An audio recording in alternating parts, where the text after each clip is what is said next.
கருணாநிதியுடைய பெண் முக்கியத்துவம் வாய்ந்தது. ஏன் அதை என்ன முக்கியத்துவம் வாய்ந்ததுன்னு சொல்லுங்க. இந்த நாட்டில் எதை அவர் சாதித்தார்? என்ன சாதித்தார்? பெண்களுக்காக மட்டும் இந்த டிஎம்கே என்ன பண்ணியிருக்காங்கன்னு பார்ப்போம்.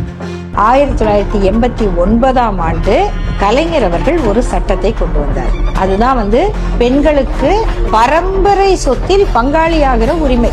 அது பெரிய புயலையே கிளப்பிருச்சு.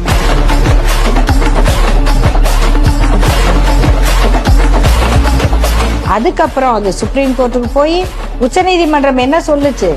1989 இருந்து வந்தவங்களுக்கு மட்டும் இல்ல, அது 1956 இருந்தே நீங்க கேட்கலாம் அப்படின்னு கலைஞர் அவர்கள் கொண்டு வந்த சட்டம் இந்தியா முழுக்க இருக்க பெண்களுக்கும் பயன் கொடுத்தது.